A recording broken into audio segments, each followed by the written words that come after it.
அனைவருக்கும் வணக்கம். இந்த வீடியோ பாருங்களேன், பார்க்கவே கண்கொள்ளா காட்சியாக இருக்கலாம். ஏன்னா அவர் எவ்வளோ ஒரு சந்தோஷத்தோட டான்ஸ் ஆட பாருங்களேன். இதே விஷயத்தை வந்துட்டு இதை நான் அரசியலாக்க விரும்பலை, இருந்தாலும் சொல்கிறேன்.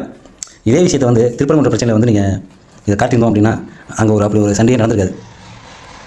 அதோட பேசிக் என்னன்னு எனக்கு தெரியல, எதனால் அதை ஸ்டார்ட் ஆச்சு, எப்படி வந்து பண்ணாங்க, அதில் வந்துட்டு இவங்க வந்து அரசியல் பண்ணாங்களா இல்லை இவங்க வந்து அரசியல் பண்ணாங்களா அப்படிங்கிறதெல்லாம் வந்துட்டு நான் அதெல்லாம் பற்றி பேச வரல, அதை பற்றி தெரியவும் எனக்கு.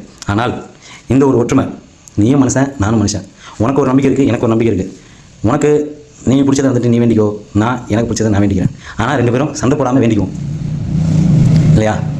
கடவுளுங்கிறது எதுக்குங்க படைச்சாங்க?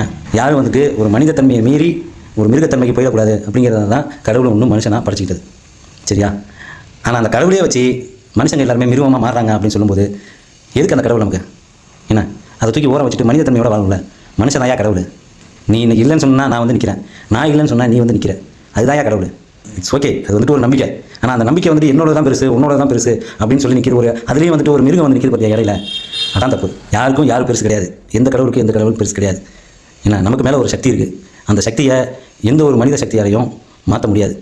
அந்த பேசிக்கை வந்துட்டு எல்லோரும் புரிஞ்சுக்கிட்டீங்க அப்படின்னா இங்கே வந்துட்டு மதக்கலவரமோ ஜாதி கலவரமோ இங்கே நடக்கவே நடக்காது. எல்லோரும் சந்தோஷமாக இருங்க, எல்லோரும் அன்பை பரிமாறுங்க. வீடியோ பார்க்கும்போது அதை தான் சொல்ல தெரியுது. அவர் வந்து எவ்வளோ ஒரு சந்தோஷத்தோட டான்ஸ் ஆட இருப்பாங்க.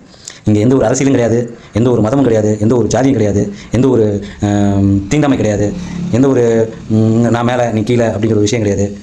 உன்னோட வழிபாடை நான் மதிக்கிறேன், என்னோட வழிபாடை நீ மதி. That's all. அப்புறமா திருப்பரங்குன்ற பிரச்சனை இல்லை, தமிழ்நாட்டில் எந்த பிரச்சனையும் நடக்காது. நன்றி.